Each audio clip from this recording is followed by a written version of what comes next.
flutuações do campo quântico. Tá certo? Muito bem. Agora a pergunta é, eu sei como é que este campo aqui se transforma. Este campo aqui, né, ele se transforma como E na I, ômega, Φ, né, e se eu pensar ômega infinitesimal, 1 mais I, ômega, Φ. Tá certo? Agora, como é que se transforma o campo var-φ aqui, esse campo aqui? Certo? Bom, é só fazer, né, fazer isso aqui e no lugar disso aqui colocar isso aqui. Então, φ vai para φ', que é igual a nulinha mais nu. Estou fazendo a transformação naquele vácuo que eu escolhi. Então, o nu é fixo, é aquele valor numérico nu. Certo? Então, sendo infinitesimal, isso aqui é 1 mais I ômega var-φ mais nu. Então, isso aqui é igual a φ,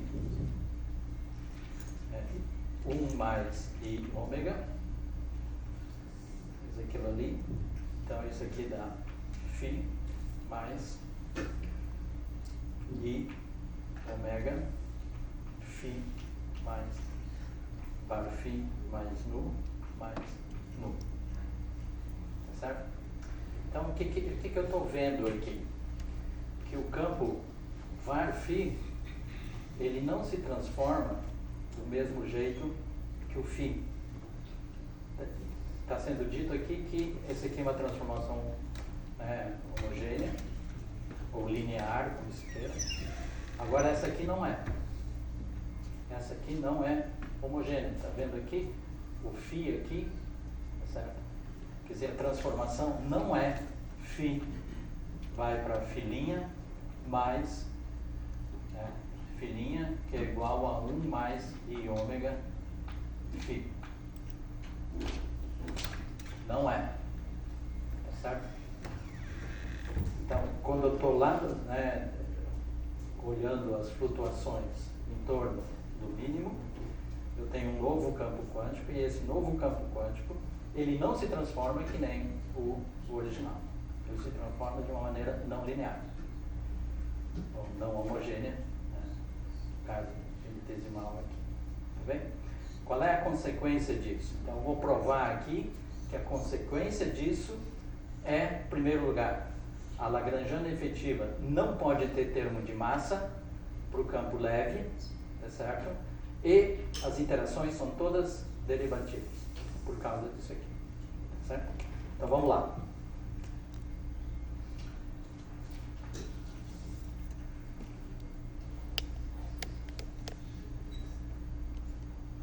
Então, vamos pegar essa transformação aqui.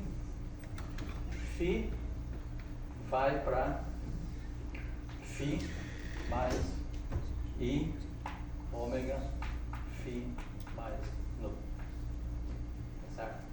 Então, essa é a transformação do campo φ, não essa aqui. Tá certo? Muito bem. Então, em termos do campo var-φ, tá certo? Como é que era a lagrangiana? Deixa eu escrever ela novamente aqui, porque senão vai ficar um pouco abstrato. O S de φ é igual a D4x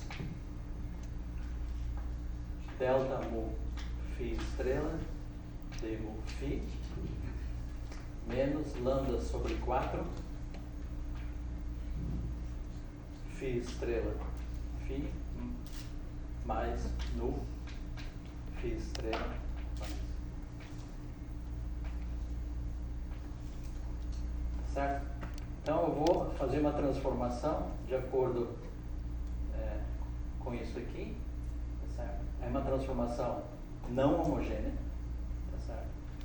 E vou mostrar que essa ação aqui é invariante, tá certo? É muito fácil, porque isso aqui, obviamente, que é, tá certo? Porque só tem os termos, quando vier derivar aqui, isso aqui não faz nada.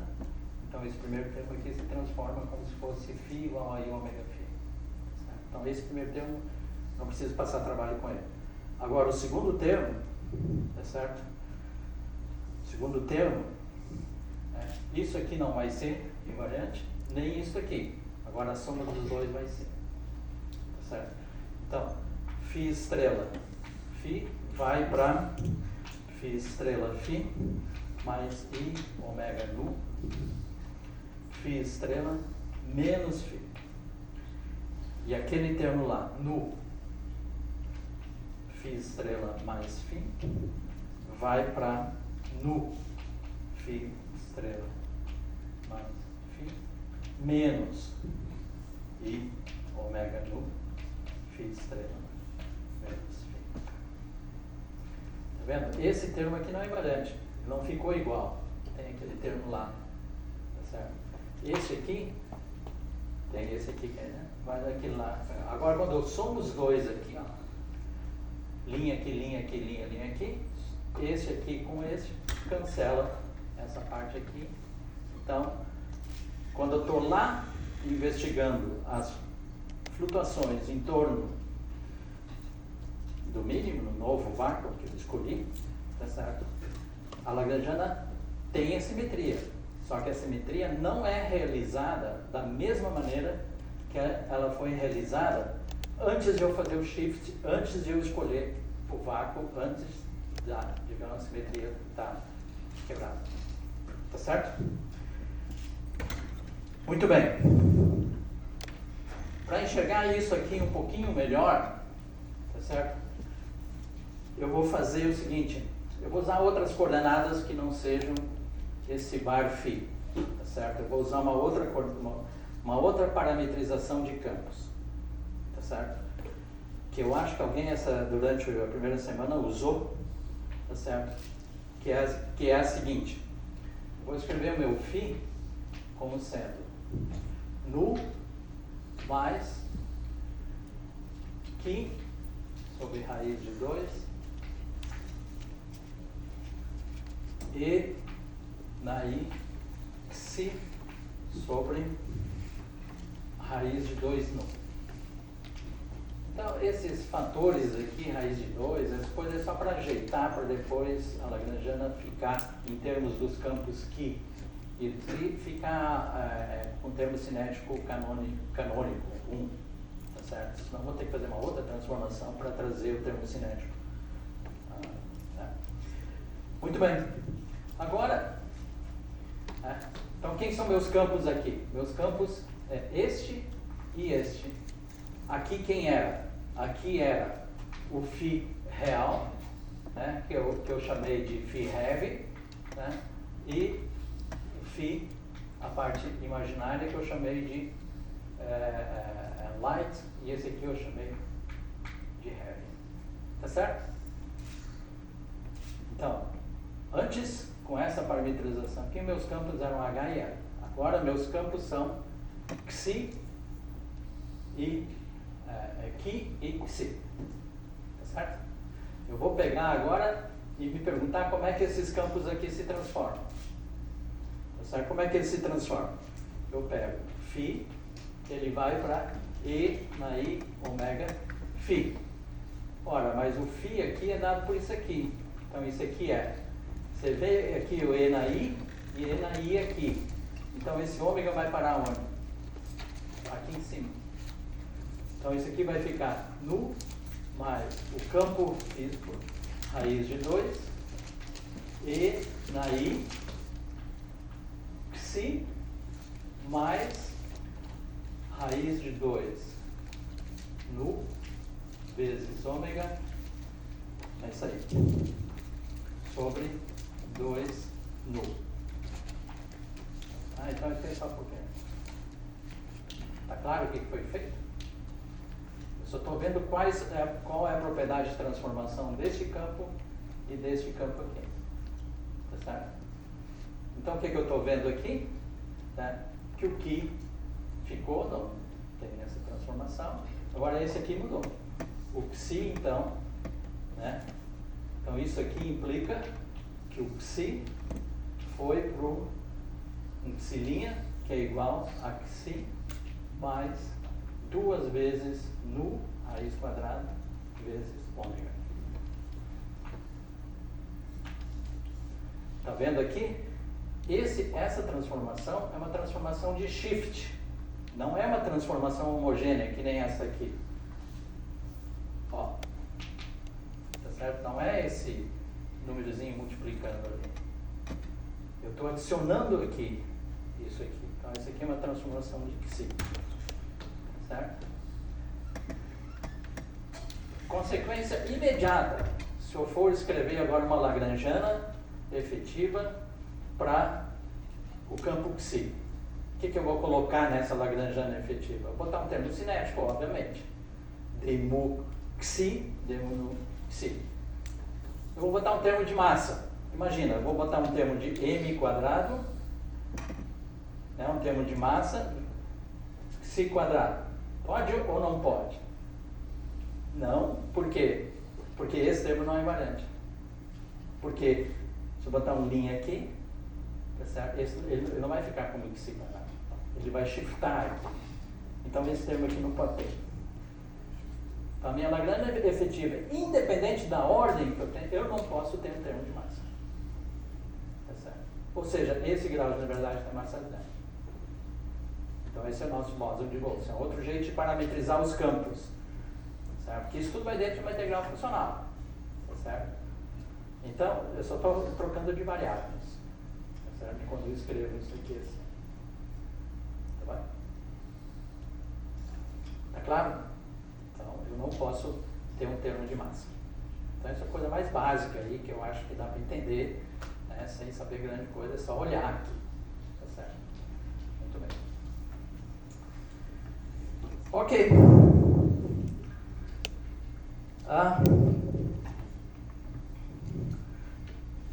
Então vamos fazer agora aqui, né? Vamos pegar essa parametrização aqui, ó. Pegar essa parametrização e vamos botar dentro da ação original. S de φ é igual àquela D4x. Agora eu já violei o teorema aqui de caprichar que nem o Antônio. Delta mu φ, delta mu φ, menos V de φ, estrela φ. Então essa é a Lagrangiana em termos do campo φ. Lembra que quando eu disse agora vamos pegar um modelo, um toy model aqui. Eu vou pegar isso aqui e botar aqui dentro. Tá certo? Agora, esse aqui são função de x, certo? Função de x. Tá certo? Então, de cara, sem fazer conta, só uma linha aqui. Esse termo aqui, ó, tá vendo? Psi, ó, ele cai fora. A exponencial cai fora aqui nesse termo aqui. Porque esse V só tem o quê? Φ estrela, Φ quadrado, Φ estrela, e coisa assim. Então, quando eu botar aqui, esse termo aqui só fica com esse pedaço aqui. Tá certo? Então não tem interação polinomial aqui no psi. Mas de onde vem então? Vem daqui, quando eu começar a derivar. Então todas as interações, quando eu chegar aqui, botar isso aqui, derivar, depois isso, tudo mais, só pode envolver derivada. Tá certo? Então essa é outra promessa agora que vocês estão vendo que qualquer interação que surgir entre os campos aqui, certo? Tem que ser, estou falando em relação ao campo sem massa, certo? Que é o campo psi, só envolve derivada. Dá para enxergar isso? Porque esse termo aqui não vai contribuir. Esse termo aqui não vai contribuir. Só isso. Certo? Porque sim.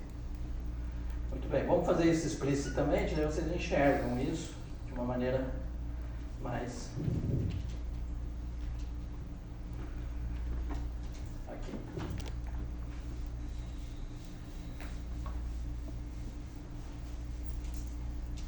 Então, a minha ação agora em termos do campo Qi e Psi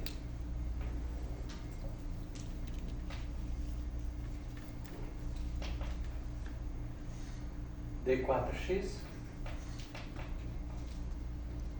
Muito bem. Então aqui vem a ajeitada que eu falei para ficar aqueles raiz de 2 lá, é para ajeitar esse termo cinético aqui. Tá certo? Mais 1 meio. 1 mais Qi sobre raiz de 2 nu quadrado delta mu psi delta mu psi menos o V agora que só tem dependência no Qi.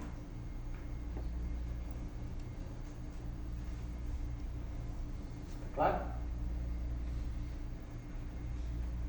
Só botei lá, então o termo que vai derivar, tem um termo que deriva aqui, que bate aqui, certo? Quando vier, esse aqui dá 0, deriva aqui, certo?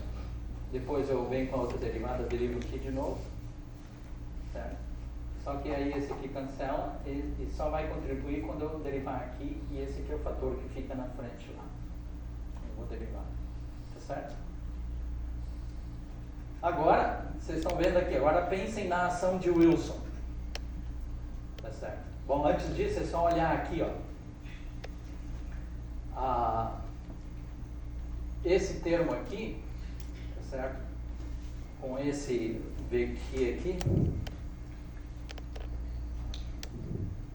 Deixa eu escrever o VQ aqui para fazer o ponto que eu quero fazer. Ele é lambda sobre 4. Raiz de 2 no Qi mais Qi quadrado sobre 2 ao quadrado. Então esse S aqui é um S0, certo? Que é menos 1 meio, é D4x, delta mu Qi, delta mu Qi, mais lambda no quadrado, Qi quadrado, mais delta mu Psi, delta mu Psi. Aí tem o termo de interação, S int, né? Então isso aqui é S igual a S0 mais S int. Ok. S int é igual a menos integral D4x Qi sobre raiz de 2 nu mais Qi quadrado sobre 4 nu quadrado delta mu Qi deve ter uns fatores raiz de 2 aqui errado, não tem problema.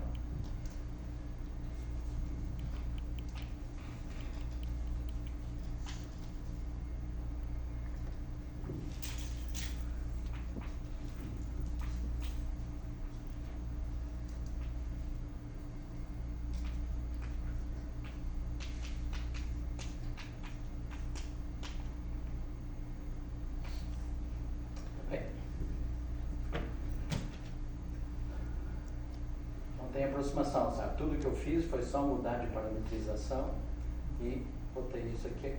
Então, agora que vem as observações que eu estava querendo fazer. Vocês estão vendo aqui? Qual é a massa do campo? Aqui faltou um meio. Ah, não, está aqui um meio. Qual é a massa do campo Qi? A massa do campo Qi, ao quadrado é lambda no quadrado. Qual é a massa do campo Xi? Opa, ninguém reclama nada. Qual é a massa do campo Xi? A Xi? 0. Por quê? Porque não tem um termo m quadrado, então não tem um termo Qi quadrado. Então isso aqui está dizendo que a massa do Xi é igual a 0. Na parametrização anterior, que era em termos do H e do L, ou do φ real e do φ imaginário, qual era a massa de um deles? Lambda no quadrado. Qual era a massa do outro campo? 0. Quer dizer, o espectro é o mesmo. Simplesmente confirma o fato da da invariância da funcional sobre reparametrização. Tá certo? Então, eu tenho de novo uma partícula pesada e uma partícula leve. Tá certo? Agora, olhem aqui para a interação entre a partícula leve, né, e a partícula pesada, por exemplo. Tá certo? Só envolve derivada. Tá? Só envolve derivada. Agora imaginem a funcional de Wilson. Peguem aqui e imaginem e integrem sobre o campo pesado. Se vocês integrar sobre o campo pesado, tá certo? Então eu tenho a minha funcional, tá certo? Vou integrar, então está aqui a integral sobre xi, tá certo? Vai ter esse termo aqui, d mu integral i d4x delta mu xi delta mu xi. Eu vou integrar, tá faltando mais integral, é essa aqui, delta qi do resto. Mas o resto aqui tem delta mu xi, delta mu xi mais coisa aqui.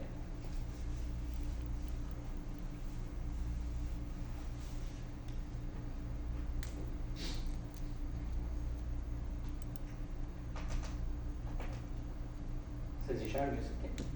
Só estou botando isso aqui dentro da integral funcional e estou integrando sobre todos os campos. Só que eu estou separando a integral sobre o campo pesado. Isso aqui vai ser o quê? Vai ser um funcional de quem? Disso aqui. De delta mu xi, delta mu xi. Certo? Porque se eu integrei sobre xi, o que vai sobrar só pode ser função desta combinação aqui. Essa combinação não vai se quebrar aqui, não vai, vai ser isso aqui. Ou seja, essa minha funcional, delta xi, certo? E aí, certo? Numa certa ação de Wilson, que a ação de Wilson é d4x, delta mu, 1/2, né? 1/2 delta mu xi, menos uma certa função que só envolve derivadas.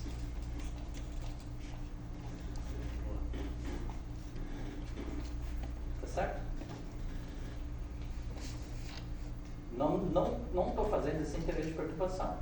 Só olhando aqui, vendo que o resultado dessa integral só pode depender daquele produto ali. Então, qualquer teoria efetiva que eu escrever, tá certo? Para o campo leve, o campo que representa o bóson de Golson, e só envolver este campo, tá certo? Tem que ser com derivadas do campo que sim, tá certo? Perguntas?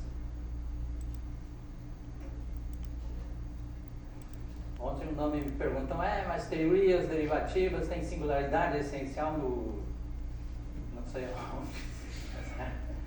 Ele estava mencionando um paper de 1948, 49, não sei o que, certo?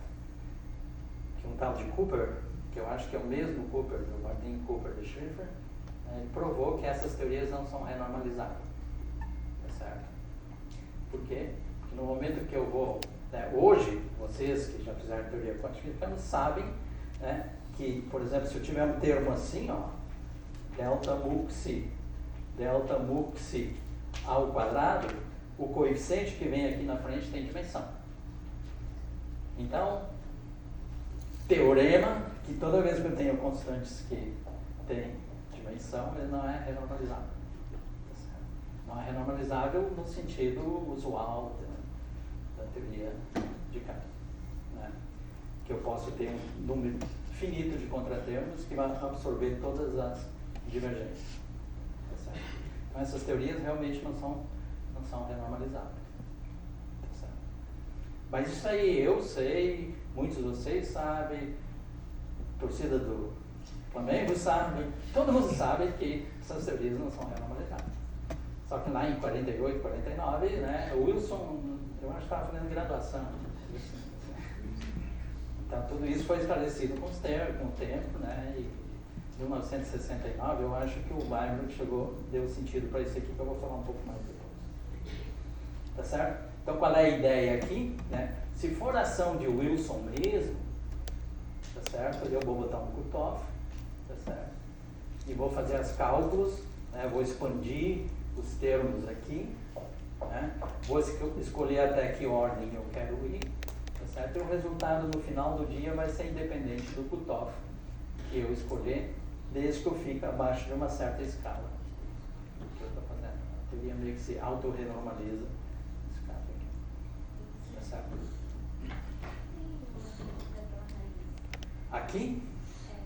Aqui é para ser raiz de 2 nu, ou raiz de 2 vezes nu, ou então uma coisa assim, que eu não consegui ver na minha... que eu acho que tem um erro na minha... Por isso que eu fiz meio assim para...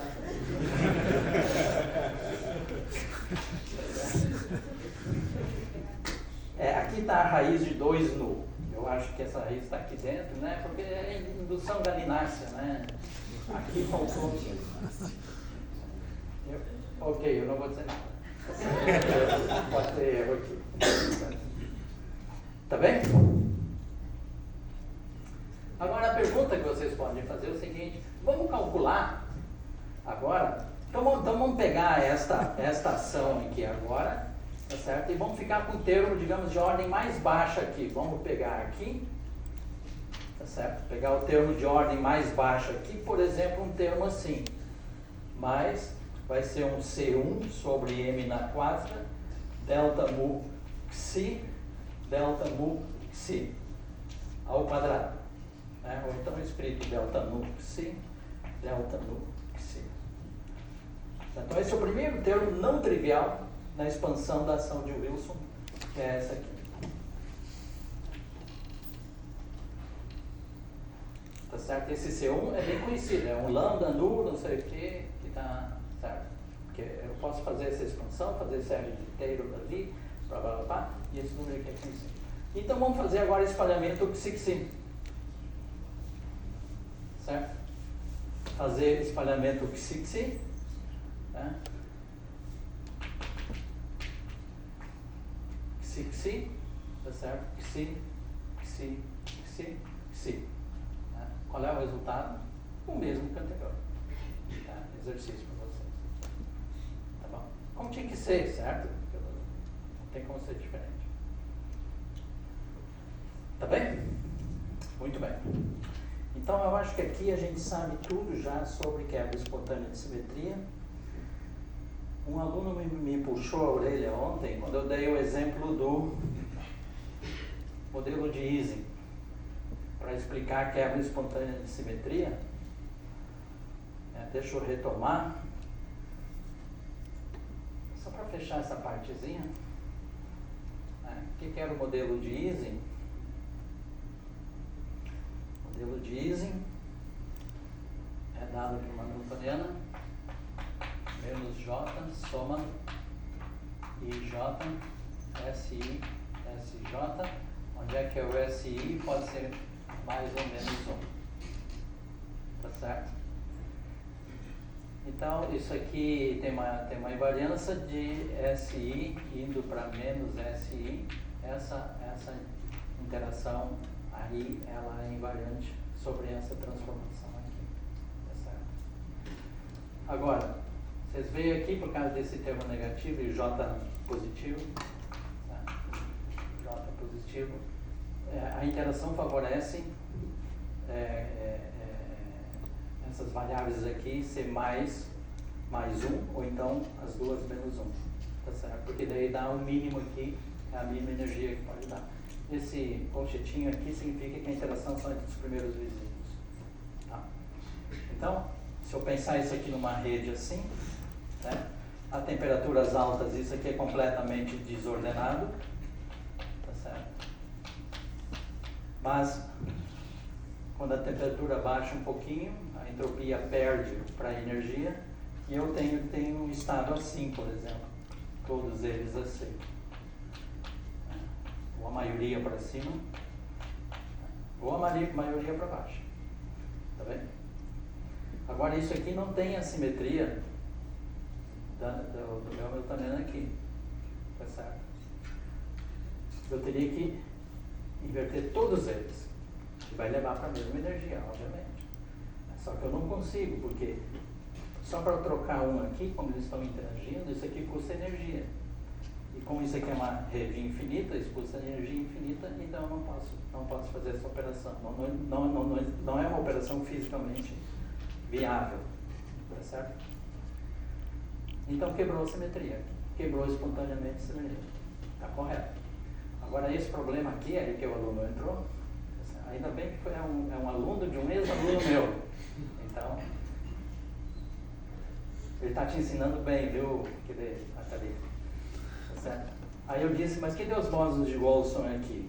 Aí eu disse o seguinte, imagina que você vira isso aqui um pouquinho, tenta fazer uma transformação de simetria nesse spin aqui.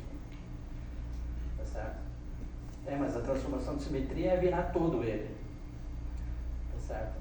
Então, esse problema aqui não tem bósons de Wilson, porque isso aqui é uma simetria discreta. Ó. Tá certo? Ele tem quebra espontânea de simetria, mas não tem bósons de Wilson. Quem é que tem bósons de Wilson? É isso aqui. Ó.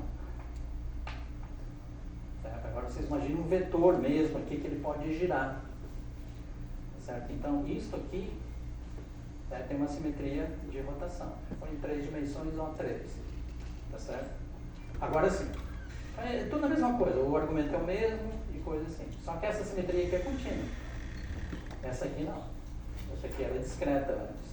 Agora sim, agora eu posso tentar mexer com ele aqui um pouquinho, certo? Porque essa transformação é contínua. Então eu posso tentar fazer uma transformação contínua, tá certo? E virar para lá. No momento que eu faço isso, esse aqui sente também e aí vai surgir uma onda de comprimento de onda infinito aqui, certo? Então isso é frequência zero é uma partícula de massa zero, certo? Então aqui o está nesse modelo aqui, não aqui, não no modelo de mas o quebra espontâneo de simetria. Pode dar o prêmio para ele, viu?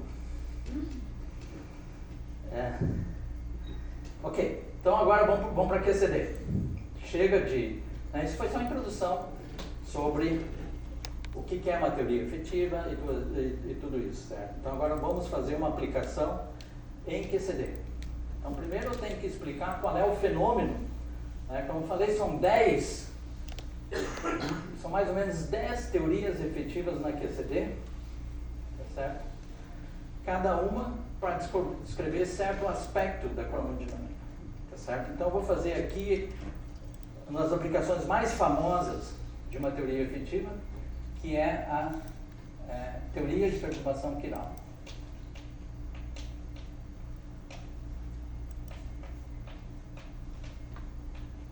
Como vamos construir isso?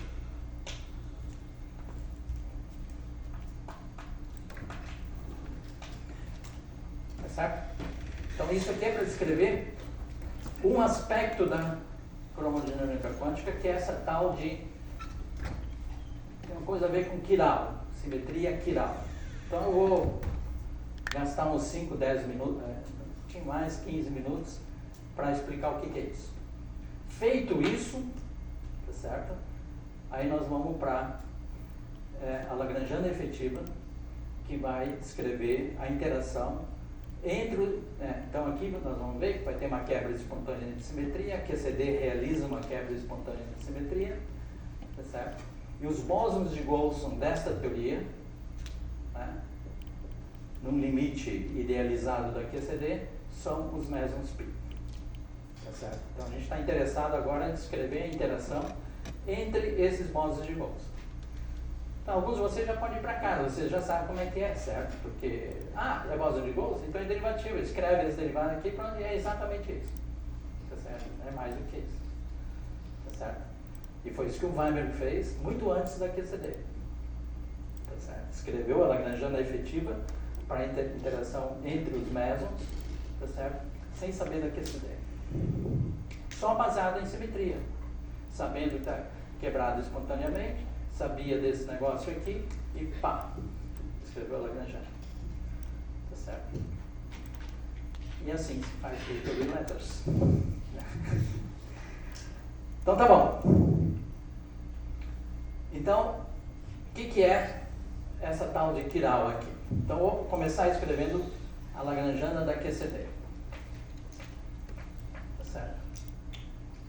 Psi barra I D menos M Psi menos 1/4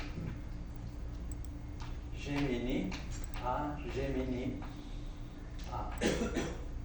Certo? Essa aqui é aquela parte Yang-Mills, né, pura, e aqui dentro é que está a interação, tá certo? Que é gama mu delta mu menos mais IG AMU.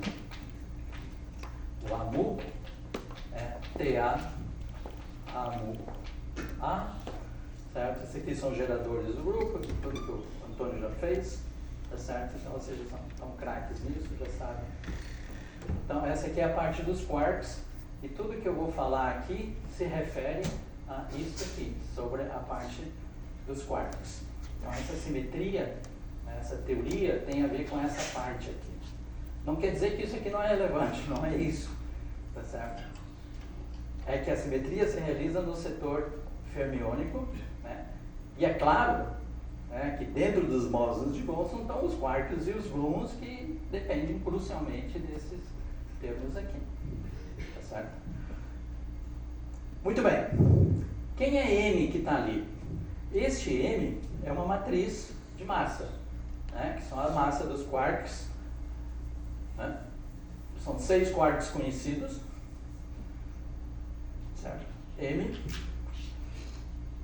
MU, MD, MS, MC, MB, MT. 0, 0, é isso aqui. Tá certo? Então, se eu abrir aqui, seria uma coisa assim, ó. É o psi com sabor U vezes esse termo aqui, certo? MU, psi U, mais MD, psi barra D, mais e assim por diante. Tá certo? Então, esse é o termo de massa da QCD. Certo? Muito bem. Agora, como vocês sabem, tá certo? Eu não consigo fazer nenhuma conta de teoria de campos, né, calcular um processo, uma coisa assim, sem regularizar, né, e aí renormalizar no final do dia. Então, nesse processo de fazer a regularização, tá certo? Eu tenho que introduzir uma escala. Como todos vocês já sabem o que é a regularização dimensional, em geral essa escala é aquela escala muzinha lá que a gente coloca, né, para acertar as dimensões. Tá certo? Então esses parâmetros que estão aqui, ó, aqui só tem 2 parâmetros, né, que é a massa e o G. É claro que aqui tem vários, né, todos esses aqui são parâmetros em princípio livres. Que é o experimento é que vai ter que dizer que são esses valores aqui. Tá certo? Então, no processo de regularização e normalização, esses parâmetros, eles são dependentes de uma escala. E assim é o G, né? Alfa S depende de μ, que é G quadrado de μ sobre 4π. Então, eles dependem da escala. Tá certo? Quando vocês abrem o PDG ou uma coisa assim, eles dão valores para esses objetos aqui. Tá certo? Eles dão valores, né, que vou reproduzir aqui, né, fazer também umas partezinha aqui, botar o M, botar o U, botar o quark aqui, não vai dar certo isso aqui.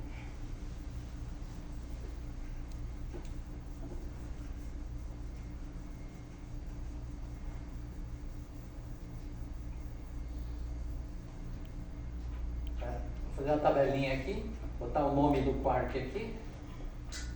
Então tem o quark U, o quark D, o quark S, o quark Charm, bottom e top. Certo? Aqui eu vou botar a massa deles. Só que interessa agora é a massa 0,0022. Esse aqui é 0,047. Este aqui é 0,096. Este aqui é 1,27. Este aqui é 4,18. E esse aqui é 160. Tá certo? Aí tem carga, por exemplo, esse aqui tem uma carga mais 2/3, esse aqui tem a carga menos 1/3 da carga do elétron, certo? E assim por diante. Muito bem. Carga meio afobada aqui, olha para isso aqui, né? O que está se passando aqui? Né? Em primeiro lugar, tem que saber qual é a dimensão que eu estou falando. Isso aqui é em GV. Tá certo? Então, isso aqui é da ordem de 2,2 MV. O elétron é 0,511 MV. Então, isso aqui é 2,2. 4 vezes a massa do elétron, que é o... Só que quando está escrito isso aqui é numa certa escala. A massa numa certa escala mu. Essa tabela aqui é para 2GV. Quando este mu aqui é 2GV. Tá certo? A massa do... Eu disse aqui que isso aqui é 2/3 de E. Quanto vale E? E quadrado sobre 4π é 1/137. Mas isso aqui também depende de uma certa escala, que não é aquela lá. É a escala atômica. A escala atômica, E quadrado sobre 4π é 1/37. Quando o pessoal do CERN vai fazer um experimento, certo? Eles não podem usar... Bom, depende de qual é o experimento lá no CERN. Mas aquelas de altíssimas energias, de TeV, a carga elétrica que eles têm que usar lá é 1/120, 120 e pouco, coisa assim. Porque eles estão numa outra escala lá, e as equações que eles vão usar têm que ser adequadas para a escala em que eles estão trabalhando. Então a carga elétrica também é uma depende da escala, assim como o G. Então é isso aqui, os parâmetros de uma teoria quântica sempre dependem da escala de renormalização. Tá certo? Tá claro? Então, por que esse número aqui? Tá certo? É convencional usar este aqui, tá certo? Porque os fitens, as equações que surgem, por exemplo, deixa eu dar uma equação para vocês aqui, da massa, por exemplo, é mu quadrado, certo? Mu quadrado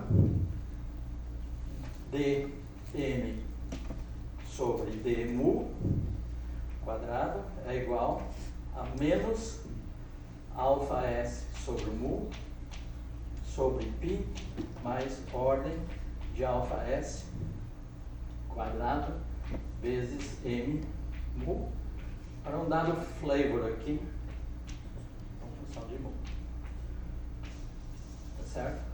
Então, onde é que eu tirei essa equação? Essa equação vem lá do processo de regularização e renormalização. Tá certo? Que eu tenho que exigir que meus observáveis sejam independentes da escala de renormalização. Nisso, os parâmetros têm que evoluir de um certo jeito. Então, essa aqui é uma equação, por exemplo, a de ordem mais baixa que eu posso ter para o mu. Tá certo? Então, a essa ordem eu sei resolver essa equação, eu tenho uma coisa assim. E quando eu vou fitar dados experimentais, o que o pessoal faz? Eles vão pegar uma equação que eles sabem resolver, mas eles vão ver qual é o mu para o qual eu consigo resolver. E para mu igual a mais ou menos 2, né, a Lattice QCD consegue me fornecer esses números. Então essa é a tabela. Toda essa ladainha aqui é para dizer o quê? Que esses quarks aqui, ó, são bem mais leves que esses quarks aqui. Esse aqui é 160 GeV. Esse aqui é 5 GeV. Esse aqui é 1 GeV. Isso aqui é 2 MeV. Então eles são muito mais baixos, tem uma massa muito mais baixa. E esse aqui, como eu falei na primeira aula, esses dois aqui sempre fica uma dúvida, certo? Mas aqui, né, forçando a barra um pouquinho, isso aqui são quarks leves, isso aqui são quarks pesados, tá certo?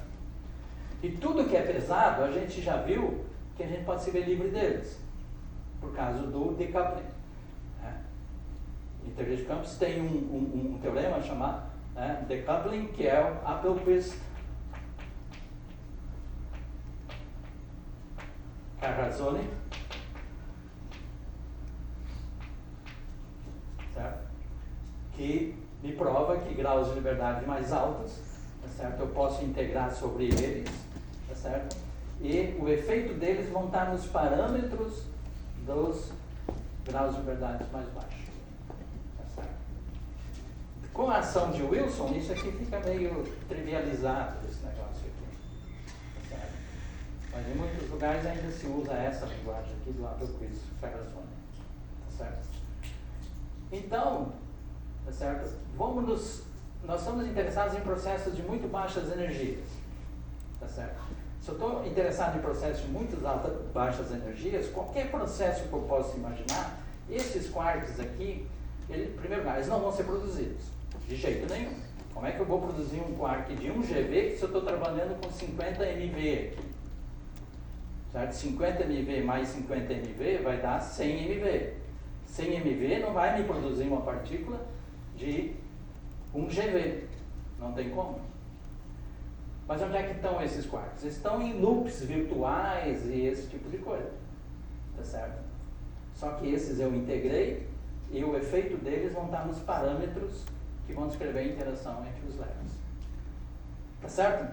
Então, em primeiro lugar, faz sentido eu, primeiro, me ater a estes quarks aqui. Agora, eu vou fazer mais uma coisa, tá certo? Que é dizer o seguinte, eu vou trabalhar, fazer de conta que eles são zero, tá certo? Então, eu vou chegar aqui e eu vou apagar esse termo de quarks aqui, certo? Então, minha Lagrangiana da QCD é psi barra e d/c menos 1/4. Qual é a ideia? A ideia é o seguinte, eu vou calcular um observável, tá certo? Com essa Lagrangiana aqui, e tratar esse termo m aqui, m psi barra m psi, eu vou tratar isso aqui, fazer uma perturbação em m. Tá certo? Então, a chiral perturbation, a palavra chiral ainda não foi explicada. Agora, a perturbation eu já expliquei. Eu vou fazer uma perturbação na massa dos quarks, certo? Porque ela vai ser pequena, tá certo? Frente aos processos que eu vou estar interessado. Agora, né, eu teria que ir um pouquinho mais aqui, certo? Para mostrar que isso aqui, que eu não tenho tempo, o alfa múltiplo S, é igual ao famoso que te introduz o lambda QCD, tá certo? Que o alfa S é igual a 12 sobre 12π, 33 menos 2NF, logaritmo de mu quadrado sobre lambda QCD ao quadrado. Esse parâmetro aqui é da ordem de 250 MeV. Então, esse é o famoso lambda QCD, tá certo?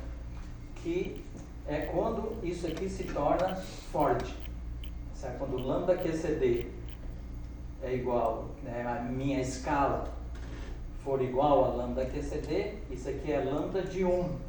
Lambda de 1 é 0, 1 sobre 0 é infinito. Quer dizer, é quando isso aqui se torna forte. Tá bem? Então, essa é uma escala intrínseca, é uma escala, tá certo, da teoria. Então, eu estou dizendo que ela é pequena, que essa massa aqui são pequena, frente a esses 250 MeV. Que é verdade. 2 MV é muito menor que 250. Então aqui é que entra o pequeno. Tá certo? Eu não posso comparar com o momento externo, porque o momento externo pode ser baixo, pode ser próximo de zero. E a massa é maior que zero, então não posso botar ela fora, em princípio. Tá certo? Então é essa a escala que eu estou falando. Quanto vale lambda QED? Que essa conta você pode fazer para QED. Quanto vale lambda QED? R$500 para quem acertar. Menos os meus alunos aí que fizeram no curso e os outros aí também, que estão sentados aí. A pergunta é a mesma, certo? Você tem uma escala para a qual a constante de acoplamento do eletromagnetismo é forte. Quanto vale essa escala? 90 G. É muito mais. É perto da escala de Planck. Tá certo? Por isso que ninguém fala. É quando o eletromagnetismo fica realmente forte e coisa assim. Tá certo? Então não vale nem a pena falar sobre ela. Tá certo? Então tá. Explicado então por que isso aqui faz sentido. Então vou me ater nessa lagrangiana aqui. Essa lagrangiana agora, ela tem uma simetria. Que é aí que vem a palavra quiral aqui. Tá certo? Que simetria é essa? Tá certo? Eu vou reescrever essa lagrangiana assim, ó. Eu vou escrever ela como psi barra L, já vou explicar o que é, D slash psi L mais psi barra right e D slash psi right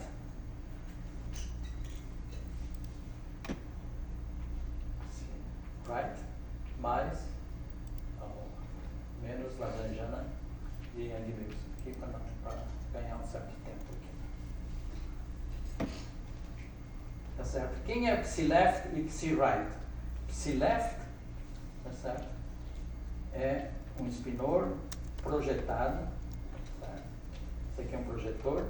Psi right, outro projetor aqui, é psi, PL, é 1 meio, 1 menos gama 5, e o P right, 1 meio de 1 mais gama 5. Quem é gama 5? Gama 5 é gama 0, gama 1, gama 2, gama 3. Bom, se vocês não sabem o que é gama 1, gama 2, daí não dá, né? Então, são as matrizes de Dirac, tá certo? Então, isso aqui é 0, 1, 0. Tá certo? Qual é a característica desses psi L e psi R? Eles são autoestados, então, por exemplo, de gama 5. Gama 5 tem a ver com a helicidade, com a quiralidade, né, dessas partículas. Só a partícula de massa 0 é que tem um spin apontando na direção do momento. Então, o psi right descreve os dois na mesma direção e o outro ao contrário. Tá certo? Quando tem o termo de massa, isso eu não posso escrever desse jeito aqui, eu já vou escrever o termo de massa e vocês vão ver que vai misturar psi right e psi left. Tá certo? Muito bem. Eu não fiz nada até o momento, só reexpressei esses psi aqui em termos de psi left e psi right. Tem a ver alguma coisa com gama 5 que por sua vez tem a ver com quiralidade. Tá certo? Muito bem. Agora, essa lagrangiana aí, ela é invariante sob a seguinte transformação. Psi left vai para um psi left linha, psi left linha, que é igual a E na I alfa A. Eu vou botar um left aqui para diferenciar do right, vezes TA psi left. E o psi right, estou transformando os campos através de uma transformação de fase aqui. Só que aqui tem uma matriz. Certo? e isso aqui. Ó, estou falando dos quarks leves aqui, certo? Então esses quarks aqui, esses psi, é psi U, psi D, e eu estou enfiando o psi S junto aqui. Apesar de ser questionável dizer que ele é leve, eu estou enfiando ele junto. Então esse psi é um vetor no espaço do sabor, certo? E eu estou fazendo uma transformação, aqui é left, left, left. Se for right, é right, right, right, right. Tá certo? Eu estou fazendo uma transformação, estou misturando eles, né? Misturando U, D e S de acordo com isso aqui, que esse aqui é uma matriz de sabor. Tá certo? Então esse TA é um meio de lambda A, que por sua vez são as matrizes de Galois. Só que não tem absolutamente nada a ver com a cor. Tá certo? É SU3 por uma coincidência aqui, porque eu estou pegando aqui. Se não fosse isso aqui, aquela matriz lá seria de 1 meio tau A. E o tau A é só a matriz de Pauli. Tá certo? Didaticamente, se eu tivesse sido Antônio, não fala no quark estranho, fica só no quark U e D, para não pensar que isso aqui é matriz de cor. Não é a matriz que entra aqui, ó. Aqui tem, ó. Ali tem um termo assim, ó, lambda A mu A. Só que esse lambda A aqui é outro grupo, é SU3 de cor. E esse aqui que eu estou falando é SU3 de sabor, que mistura os quarks U, D e não sei o que. Tá certo? Muito bem. E na I, alfa R A, T A, psi right. Tá certo? Estou propondo essa transformação aqui. Tá certo?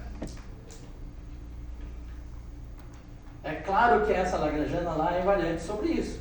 Por quê? Porque isso aqui é uma fase. E na I, alfa, tá certo? As derivadas não pegam, isso aqui são constantes, não. Tá certo? Então, o psi aqui, barra, vai E na menos I alfa, porque as matrizes lá são hermitianas. E na menos I alfa TA, E na I alfa TA, e puf, cai fora. E é claro que isso aqui é invariante sobre aquelas transformações aí. Tá certo? Então tem uma simetria. Simetria left-right. Tá? Essas transformações aqui geram um grupo. Certo? É o famoso grupo SU3 left. E esse aqui é um SU3 right.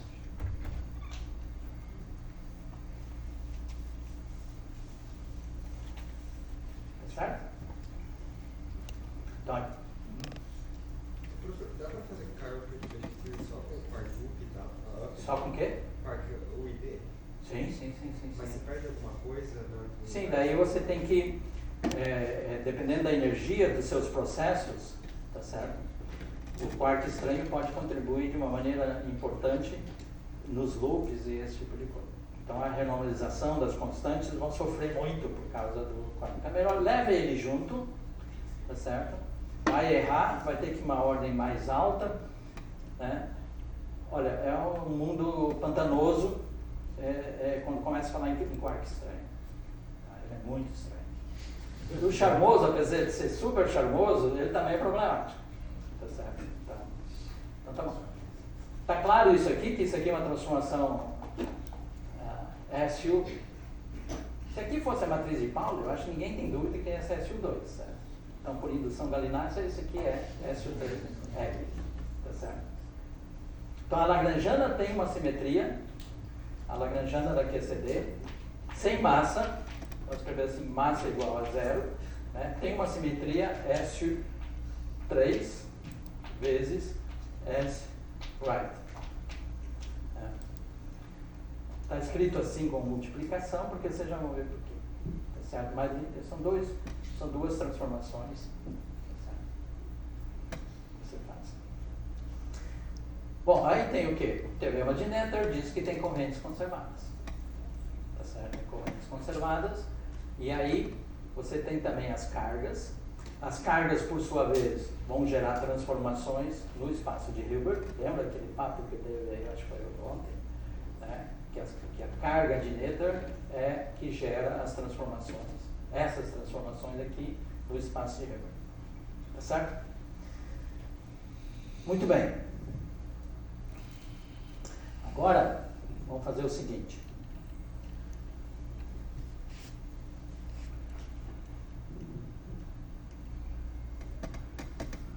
Caiu aqui, peraí.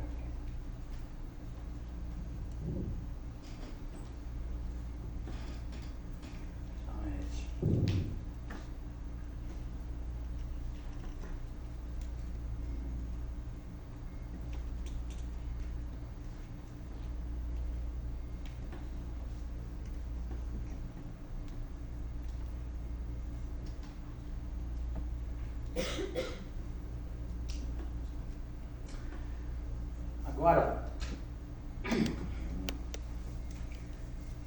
assim como tá certo? Então, a palavra Cairo, em princípio, vem aqui, tá certo? Porque isso aqui tem a ver com quiralidade. Então, essa Lagrangiana tem, tá certo? Agora, para o que eu vou explicar, para fazer contato com o experimento, assim não é muito conveniente, tá certo? Eu vou reescrever isso aqui em termos do que se chama de uma transformação vetorial e uma transformação axial, que sai daqui.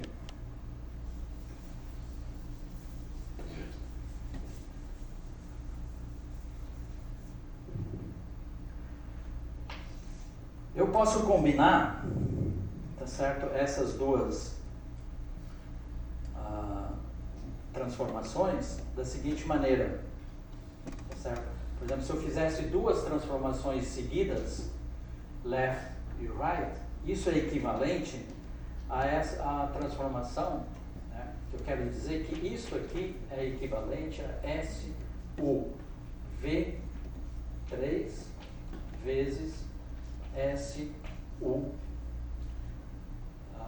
A3. Então, quem são essas aí? São, de novo, SU, é o grupo SU3, SU3, só que tem essa letrinha aqui, V e A. Então, isso significa o seguinte, que quando eu vier aqui combinar, então a transformação aqui, né, essa transformação aqui e essa, por exemplo, se essa aqui for a left e essa aqui for a right, tá certo? Então, a left é esse operador aqui. Então, essa transformação left, essa aqui é a transformação right. Agora eu posso escrever exatamente transformações, não no psi-L e no psi-right, mas no próprio psi lá. Psi vai para psi' como sendo uma transformação, por exemplo, né? Deixa eu fazer com mais calma aqui, porque nós temos infinitos tempos, certo? Por exemplo, se eu fizer duas transformações, psi vai para psi', que é igual a left vezes right, psi, tá certo? Isso eu posso escrever assim, ó, 1 infinitesimal, certo? 1 menos i alfa right a mais alfa left a. Bom, primeiro isso aqui é 1 menos mais i. Ok. Nas minhas notas eu fiz tudo com menos. Tudo aqui é menos, ó. Menos. Certo? Então, por isso que é menos aqui. Menos alfa L A T A. 1 menos I alfa A R T A psi. Então, vou abrir isso aqui, multiplique, eu posso escrever isso assim, ó.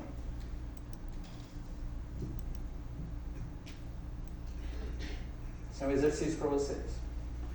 Menos I alfa T A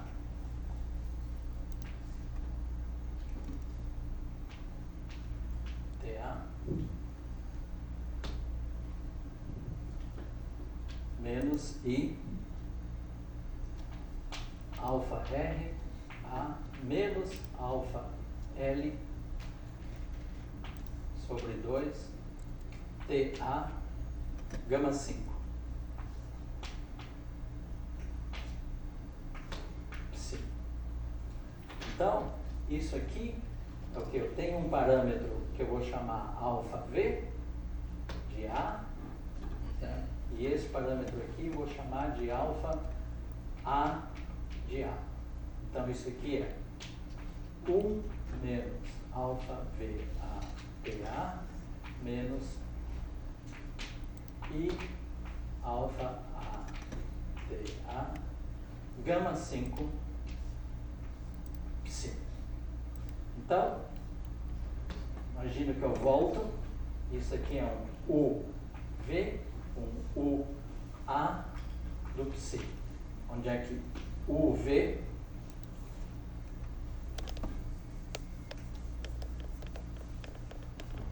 então, UV é igual a E na menos I alfa V A T A do U A E na menos I gama 5. Isso aqui é um SO3, por quê? Por causa da álgebra, né? SO3, isso aqui é SO3 também. Mas aqui em cima é diferente daqui, ó. Isso aqui tem a ver com gama 5, tem a ver com quiralidade, com axialidade. E aqui, ok. Tá certo? Foi só combinar, eu recombinei aqui os expoentes aqui, ó. Por exemplo, eu fiz duas, aqui, exercício para casa, tá certo? E vocês chegam nisso aqui. Então, isso aqui é uma transformação de SO3, isso aqui é uma transformação de SO3 com geradores diferentes. Então, é isso aqui, assim e assim. Um pequeno detalhezinho aqui, tá certo? Por que que isso agora é escrito assim? Tá certo? Porque isso aqui, os geradores disso aqui não fecham a álgebra. Por exemplo, se eu pegar só o SUV, isso aqui, ó, isso aqui fecha a álgebra entre os TAs. Agora, esse aqui não fecha, porque se eu fizer duas aqui, ó, tá certo? O gama 5 vai embora aqui, gama 5 ao quadrado é 1. Então, a álgebra dos geradores desse grupo aqui não fecha em si mesma. Ela só fecha se eu fizer tudo, elas simultaneamente.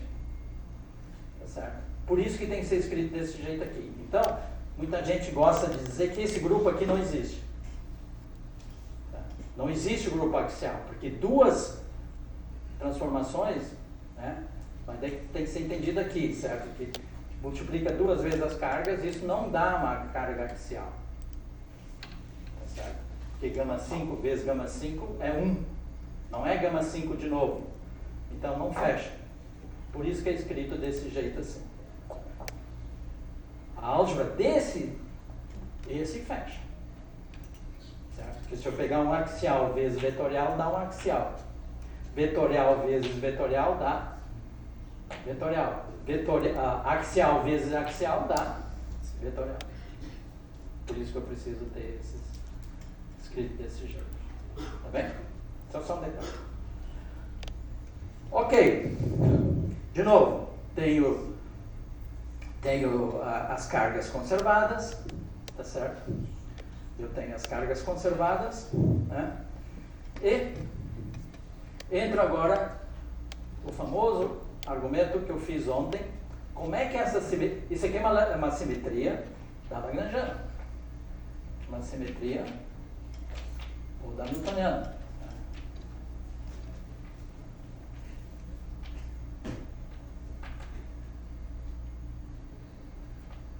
A pergunta é, como é que essa simetria é realizada no espectro? Tá certo? Lembra do exemplo, o toy model que a gente fez? A gente tinha lá também uma simetria na Lagrangiana e nós fomos lá dar uma olhada no espectro dessa teoria. E o que a gente descobriu? Que a simetria pode não ser realizada, né, no espectro. É isso que nós vamos descobrir aqui agora. Mas sem experimento nós não vamos descobrir coisa nenhuma. Tá certo? Nós precisamos do experimento, porque o experimento é que vai dizer como é que a simetria é realizada. Se é realizada por múltipletos, chamado modo de Wigner, ou se ela é realizada no modo de Nambu-Goldstone, ou seja, como um bóson de Bose. Então nós precisamos do experimento para dizer como é que ela é realizada.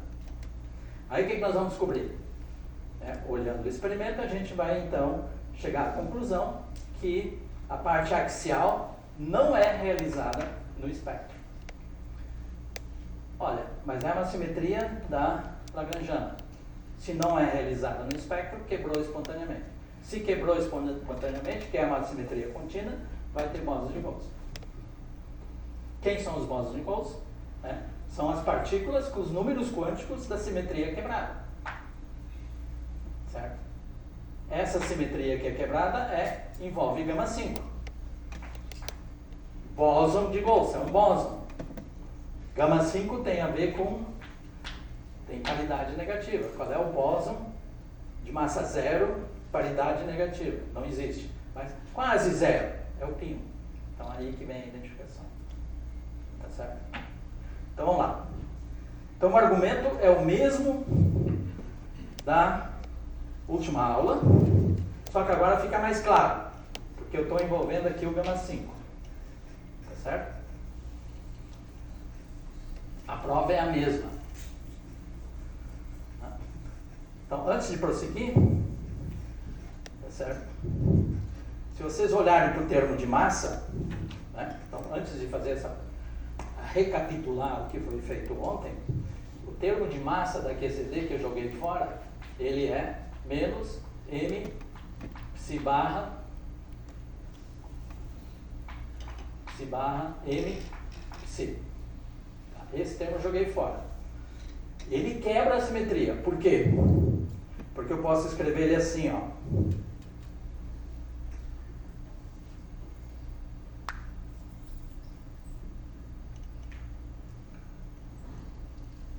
Isso aqui é igual a menos m i psi barra i psi i. Onde é que o i pode ser o u, o d ou o s. Tá certo? Então eu vou pegar esse termo aqui, mi, psi barra. Eu vou enfiar uma identidade aqui dentro. PL mais PR ao quadrado psi. Então, aqui vai ter um PL quadrado, um PR quadrado. Agora, PL vezes PR vezes PL dá zero. Por causa disso aqui, ó. Este vezes este dá zero, porque este vezes este dá 1 e esse aqui dá menos 1. Tá certo? Do meio cancela. E os dois da ponta dá menos 1. Tá certo? Então, isso aqui é simplesmente...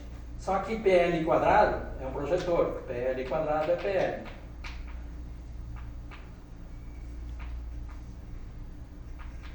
Tá? Então, isso aqui é menos MI, psi barra I, PL quadrado.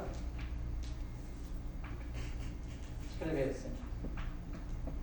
Psi menos MI, psi barra R, psi. Certo? Este aqui quem é? É o psi I left. Quem é este aqui?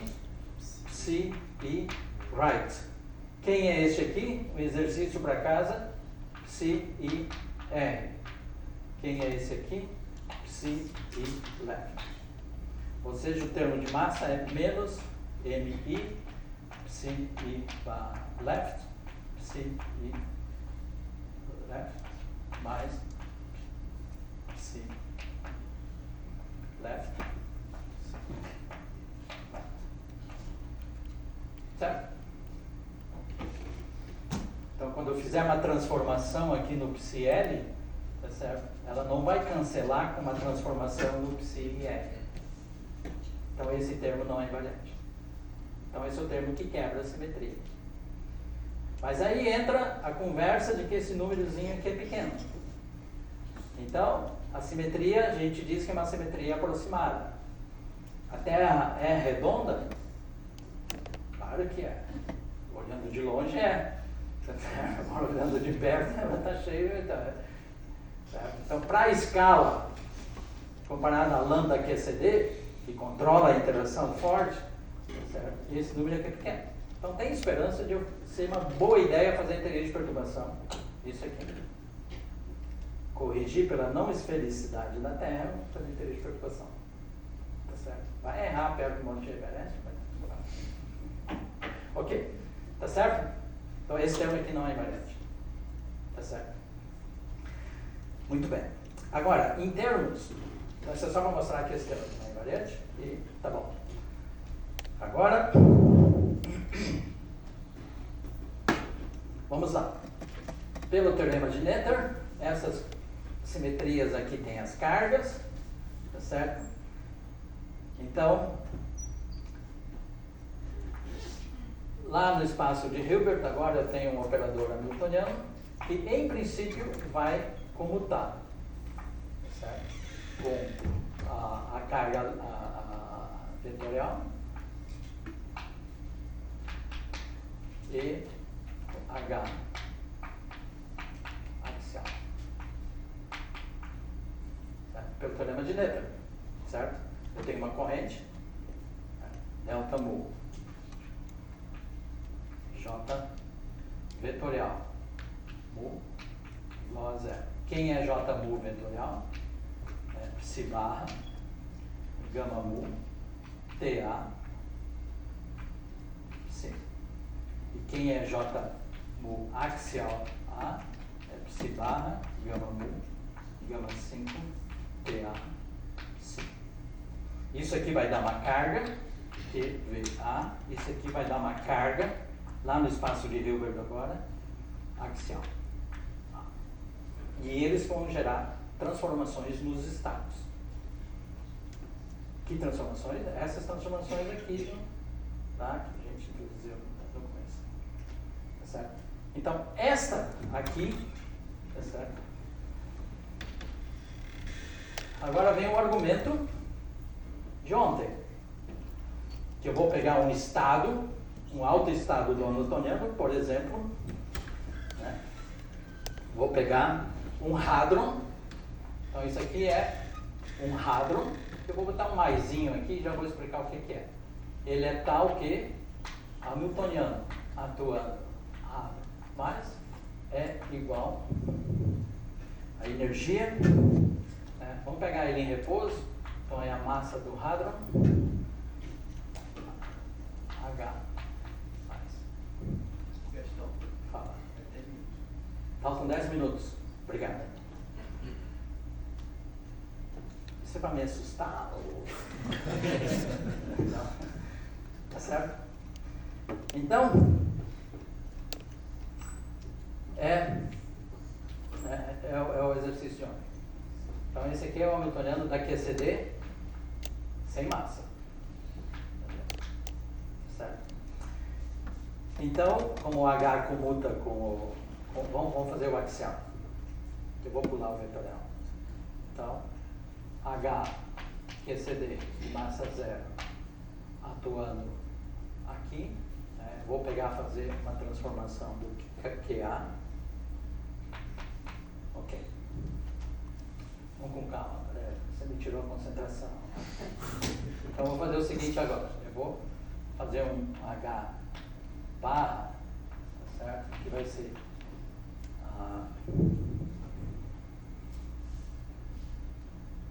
E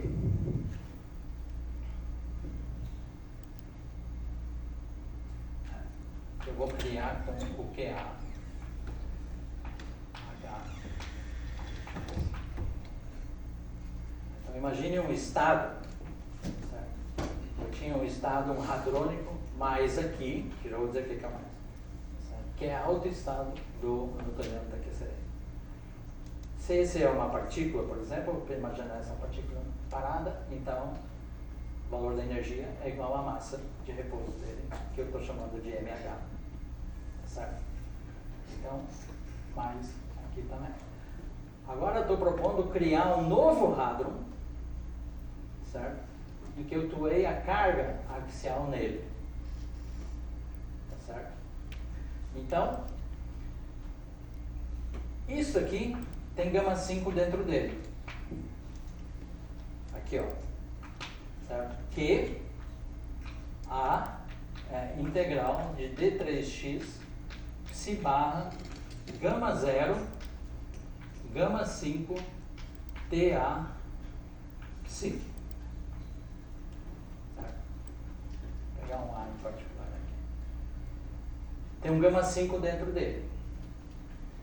A paridade, se eu for calcular a paridade desse operador aqui, ele é negativa. Certo? O operador paridade, quem é ele? É que troca x, vetor x, por menos x. Ele é definido no espaço das coordenadas. Mas lá, quando você vai para os campos e coisas assim, né, você pode provar agora que esse operador aqui tem paridade negativa. Não tem tempo para fazer isso, Maurício já me avisou que só tem 10 minutos. Então acreditem, quando você tem um gama 5, uma corrente gama 5, uma carga gama 5, certo? Quando ela atua sobre o estado, muda a paridade daquele estado.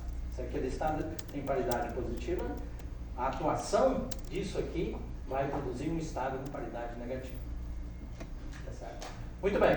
Agora, se eu atuar H QCD aqui, ó, sobre esse H aqui, esse aqui comuta, então esse aqui é QA, certo? A, e aqui vai H QCD, HA, HA+, então isso aqui é a massa do hadron mais, H+, então isso aqui vai dar MH+,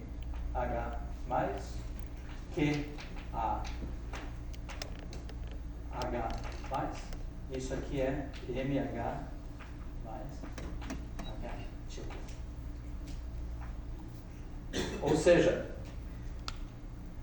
ele teria a mesma massa do que o estado não transformado. Isso está dizendo que o espectro do hamiltoniano, certo?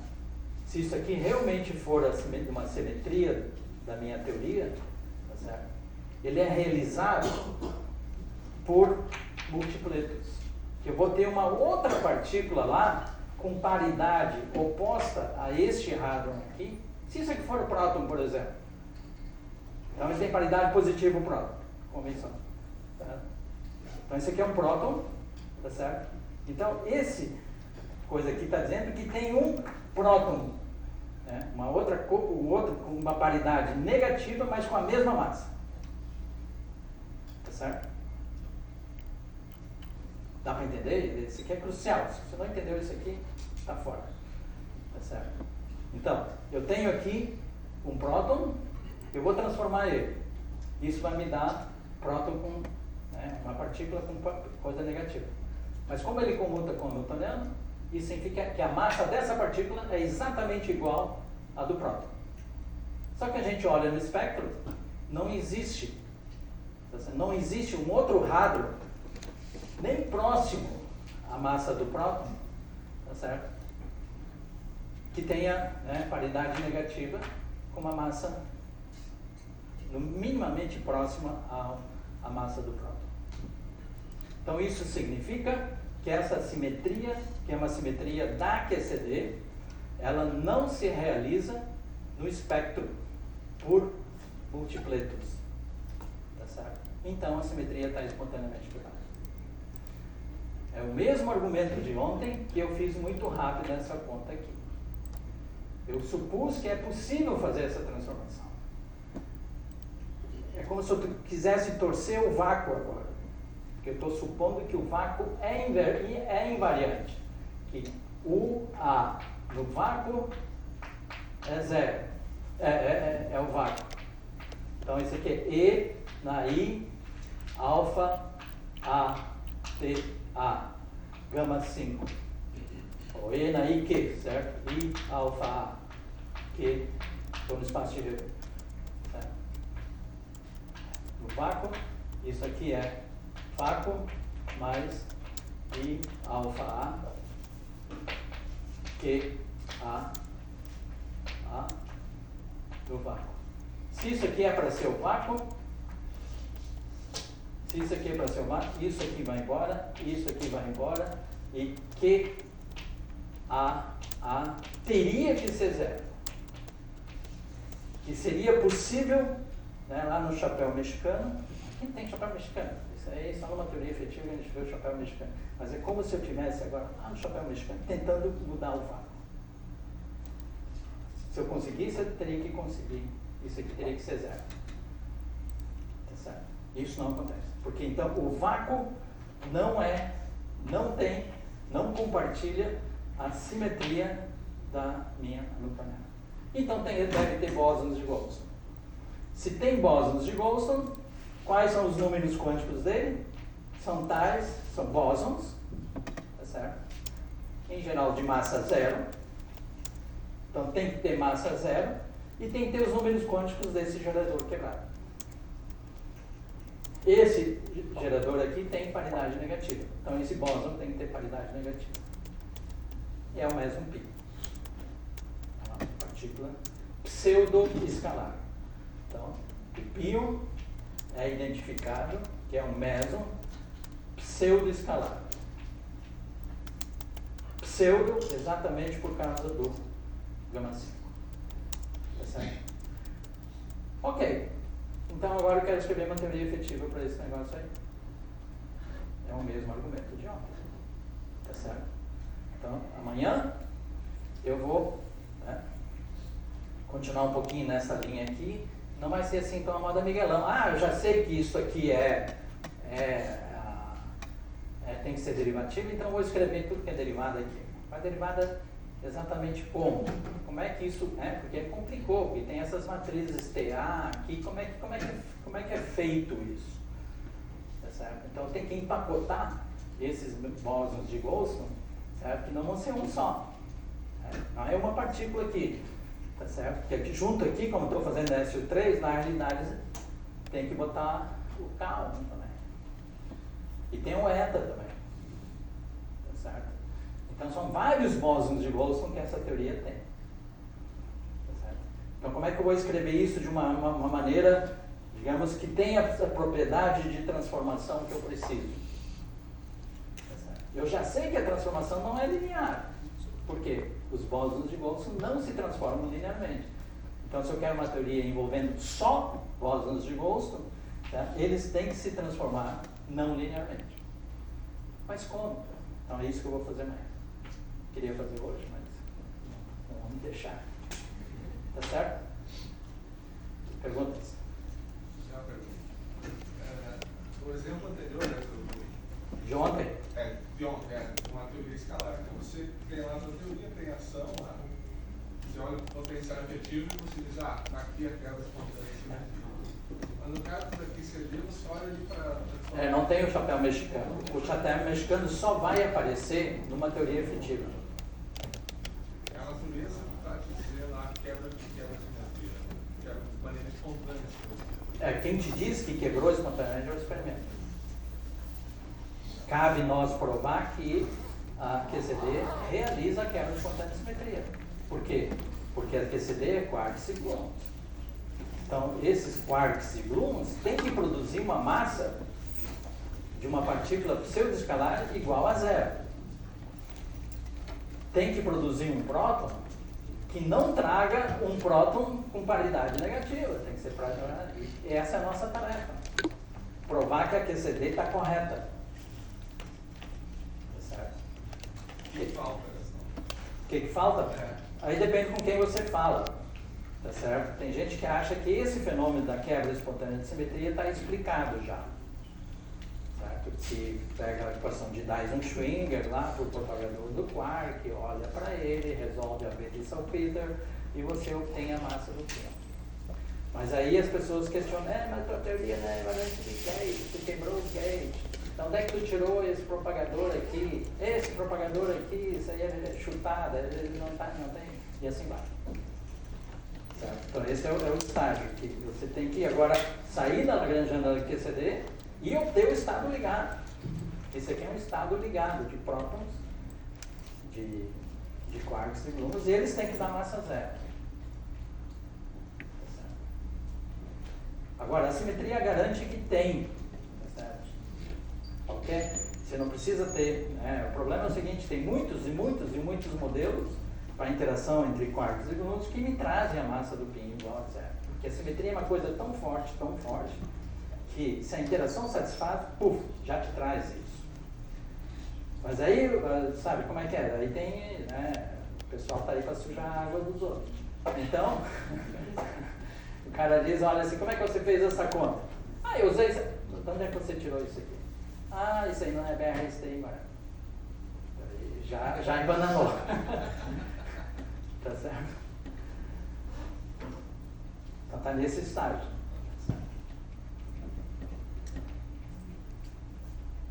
Mais perguntas, pessoal? Não tem. O carro e o éter estão associados com o estranho, por isso que eles só aparecem nessa Só S2 seria só π. Só Todos 3 π. Não são tantos, são só 3.